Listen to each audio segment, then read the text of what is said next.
Morning friends, দেখো আমার গাছে আজকে উঠেছে এই জবাটা। চলো আজকে আমি যে রেসিপিটা বানিয়ে দেখাবো সেটা হলো মাটন কষা। চলো তাহলে দেখা যাক। এখানে আমি মাটন নিয়ে নিয়েছি আর তার উপরে আমি গোলমরিচের গুঁড়ো দিয়েছি।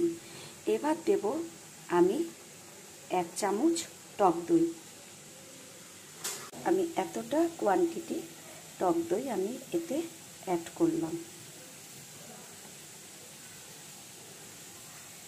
আর সাথে 1/2 চা চামচ নুন, সাথে দেব হলুদের গুঁড়ো দিয়ে আমি এটাকে ভালো করে মাখিয়ে নেব।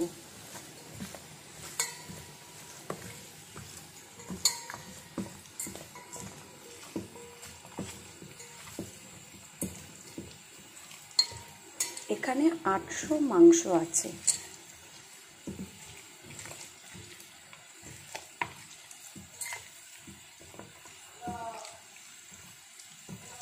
এবার আমি এর মধ্যে 2 চামচ ধনের গুঁড়ো অ্যাড করব।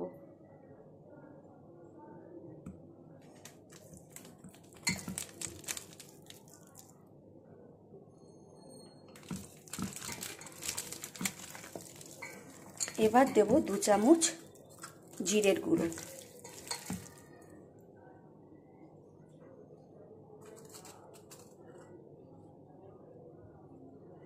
ভালো করে মশলা দিয়ে এটাকে মিশিয়ে নেব। নিয়ে আধ ঘন্টা আমি রেস্টে রেখে দেবো। মশলাগুলো ভালো করে বসে যাবে। দেখো মাখানো হয়ে গেছে। এবার আধ ঘন্টার জন্য আমি রেখে দেবো। দেখো আমি মাংস করার জন্য যে মশলাগুলো নিয়েছি সেটা হচ্ছে পেঁয়াজ কুচি ভাজার জন্য, 1.5 খানা আমি টমেটো দিয়েছি, 3টে ছোট ছোট পেঁয়াজ নিয়েছি পেস্ট করার জন্য, রসুন, আদা, কাঁচা লঙ্কা, আর এটা গ্রেভিতে ভাজার জন্য এটা নিয়েছি। এই সব কটা মশলা আমি এখন করে নেব। ততক্ষণে চলো আলুটা ভেজে নিই। কড়াই গরম হয়ে গেছে। এবার আমি এতে তেলটা দিয়ে দেবো। পরিমাণ মতন কড়াইতে তেলটা নিয়ে নিলাম। এতে আলু ভাজবো। আলু ভাজা হয়ে গেলে সেই তেলেই মাংসটা আমি করব। চলো দেখতে থাকো। তেল আমার গরম হয়ে গেছে। এবার আমি আলুগুলো ভেজে নেব।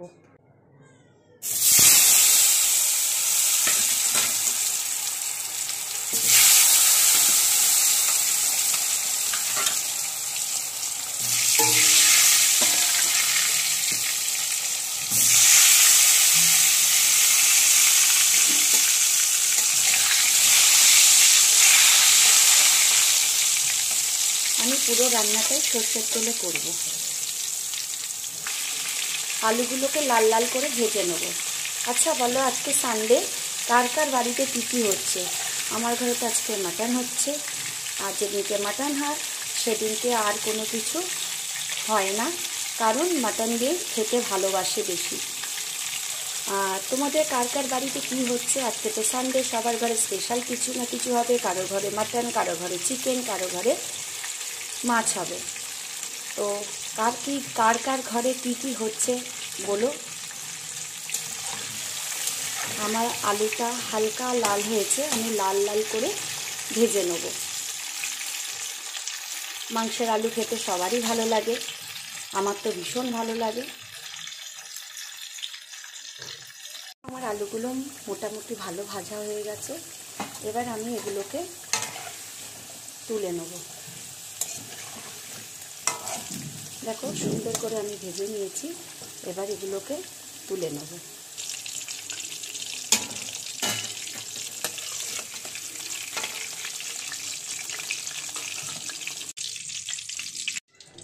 আলুগুলো আমার তোলা হয়ে গেছে। এবার আমি যে উপকরণগুলো নিয়েছিলাম সেগুলো সব একসাথে পেস্ট করে নিয়েছি। এখানে আছে পেঁয়াজ বাটা, আদা বাটা, রসুন বাটা, কাঁচা লঙ্কা আর আছে টমেটো, সব কটা আমি একসাথে বেটে নিয়েছি। ভাজার জন্য এখানে পেঁয়াজ কুচি, ফোড়ন দেওয়ার জন্য 3টে তেজপাতা, এলাচ, লবঙ্গ, দারচিনি। এবার আমি ফোড়নটা তেলে দিয়ে দেবো।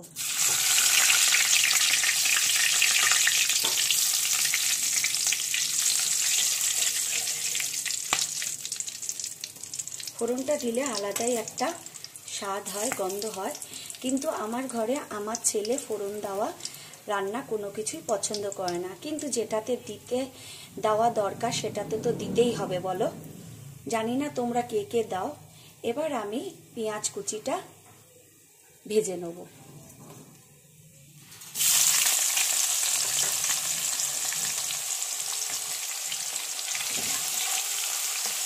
পেঁয়াজটা একটু হালকা ভেজে দিলে মাংসের টেস্টটা খুব ভালো হয় আর একটা গ্রেভিও হয়। বেশি ভাজবো না, হালকা একটু ভাজবো। দেখো পেঁয়াজটা অনেকটাই ভাজা ভাজা হয়েছে, আর আমি এতে কোনো নুন দিইনি, হলুদও দিইনি। নুনটা দিলে পেঁয়াজটা নরম হয়ে যাবে, আর আমি অলরেডি মাংসের মধ্যে নুন হলুদ মাখিয়ে রেখেছি। প্রয়োজন পড়লে যতটা লাগবে আমি ততটাই অ্যাড করব। এবার আমি এর মধ্যে আমার পেস্ট করা পুরো মশলাটাই ঢেলে দেবো।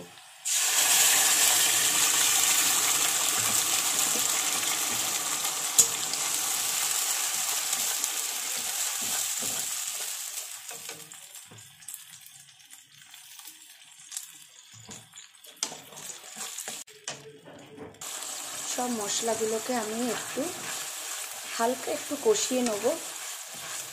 তারপরে আমি সামান্য লঙ্কার গুঁড়ো, যেহেতু আমি লঙ্কা দিয়েছি, গোলমরিচও দিয়েছি, আর সামান্য লঙ্কার গুঁড়ো দেবো।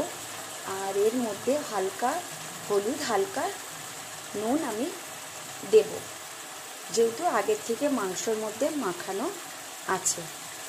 1.5 চামচ আমি লঙ্কার গুঁড়ো দিয়ে দেবো, ছোট চামচে 1.5 চামচ।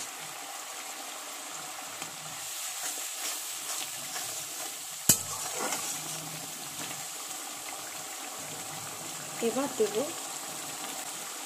1/2 চামচ নুন,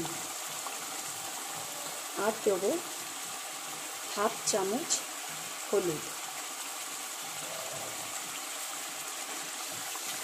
ভালো করে নেড়ে নেব। ভালো করে মশলাটা না কষলে আমি মাংসটা ওর মধ্যে দেব না। আমার মশলাটা অনেকটাই কষে গেছে, দেখলেই বুঝতে পারবে মশলা দিয়ে তেল ছাড়ছে। এবার আমার মাটনটা যে আমি ম্যারিনেট করে রেখেছি সেটা দেওয়ার পালা। দেখো মাটনটা যে আমি ম্যারিনেট করে রেখেছি সেটা আমি এবার দেব। পুরো মাটনটা ঢেলে দেবো।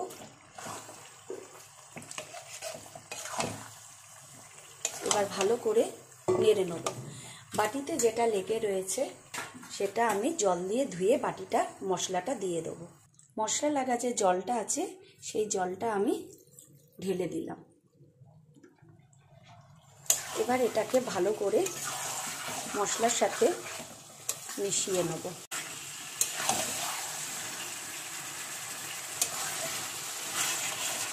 খুব জোরে আঁচ দেবো না, আমি ঢেকে ঢেকেই মাটন করি, তো আজও আমি তাই ঢেকে ঢেকে মাটন করব।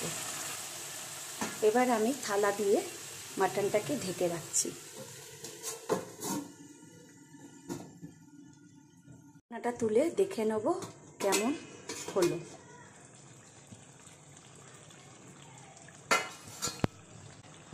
দেখো যেমন আমি অন্যদিন ঘরে রান্না করি সেম আজকে আমি সেইভাবে রান্না করছি।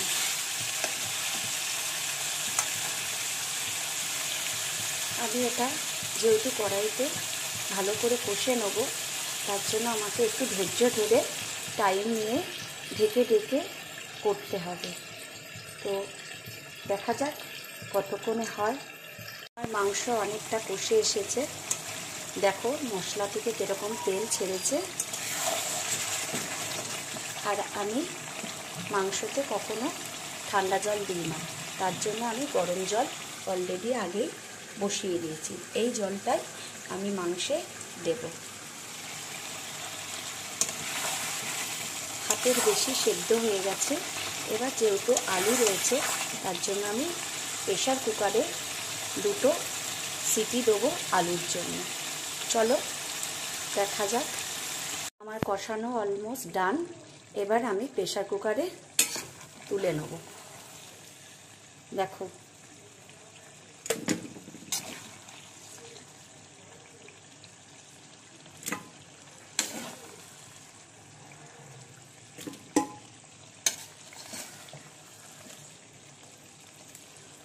এমন করে আমি সবটাই তুলে নেব।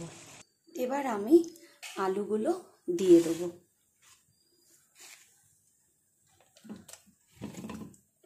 সামান্য গরম জল দেবো।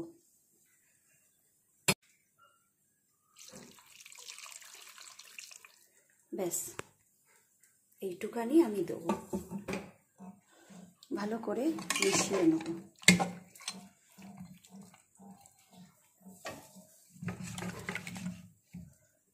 প্রেশার কুকারে ঢাকনাটা খুলে নিলাম। আমার রান্না হয়ে গেছে।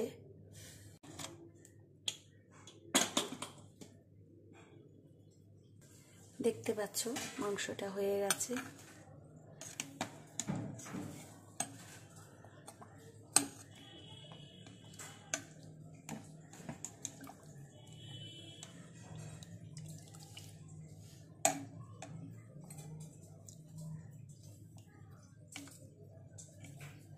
এবার আমি এটাকে একটা পাত্রে ঢেলে নেব। আমি মাংসটা একটা পাত্রে ঢেলে নিয়েছি। দেখো